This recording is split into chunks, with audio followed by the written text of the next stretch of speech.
ममता सरकार गैर संवैधानिक तरीके से, अनकॉन्स्टिट्यूशनल तरीके से तुष्टीकरण की नीति को आगे बढ़ा रही थी। ये घमंडिया गठबंधन, ये ममता, ये राहुल गांधी, ये बाकी सारे टोला जो है, ये किस तरीके से घमंडिया गठबंधन के तहत एक तुष्टीकरण की नीति और तुष्टीकरण के साथ साथ ये सब लोग संविधान की धज्जियां उड़ा रहे हैं। हाई कोर्ट के फैसला आने के बाद तुरंत ही ममता जी ने कहा कि मैं ना मानूंगी। ये क्या संविधान से ऊपर है?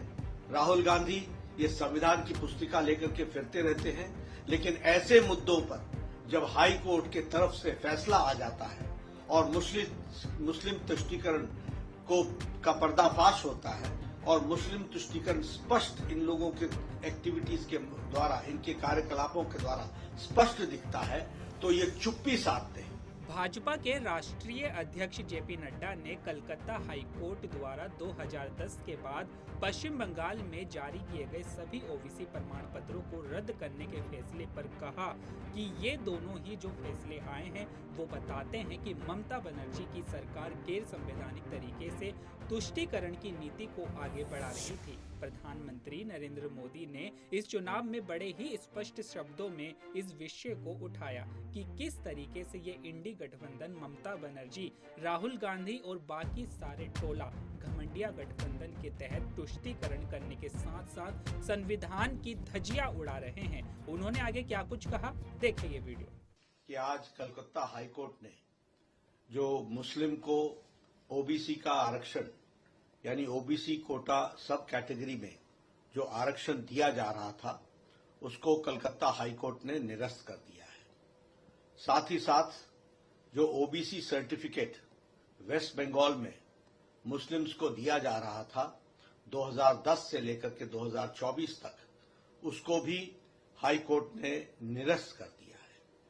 ये दोनों ही जजमेंट्स, ये दोनों ही जो फैसले आए हैं, ये बताता है कि किस तरीके से ममता सरकार गैर संवैधानिक तरीके से, अनकॉन्स्टिट्यूशनल तरीके से तुष्टीकरण की नीति को आगे बढ़ा रही थी और एक तरीके से कहा जाए तो मुस्लिम लीग के एजेंडा को आगे बढ़ा रही थी।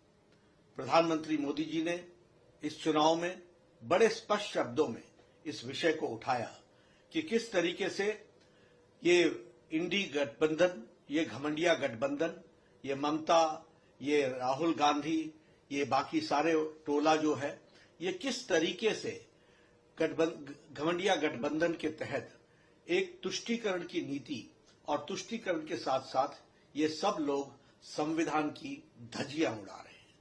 संविधान में साफ लिखा है कि धर्म के आधार पर आरक्षण नहीं होगा, लेकिन यह सब लोग मुस्लिम लीग का एजेंडा, जिस मुस्लिम लीग के एजेंडे के कारण भारत का विभाजन हुआ, उसी को फिर से आगे बढ़ाने का काम ये सारा घमंडिया गठबंधन कर रहा है और तुष्टीकरण की नीति को आगे बढ़ा रहा है। हाई कोर्ट के फैसला आने के बाद तुरंत ही ममता जी ने कहा कि मैं ना मानूंगी। ये क्या संविधान से ऊपर है? ये संविधान को संभालना इनका काम नहीं है, संविधान की रक्षा करना इनका काम नहीं है। ममता जी ने संविधान की रक्षा की शपथ लेकर के वो मुख्यमंत्री बनी है और संविधान के से ऊपर कोई भी नहीं है। और प्रधानमंत्री जी ने संविधान को दिखाते हुए और संविधान को कोट करते हुए ये बताया कि धर्म के आधार पर इस देश में किसी को आरक्षण नहीं मिलता है।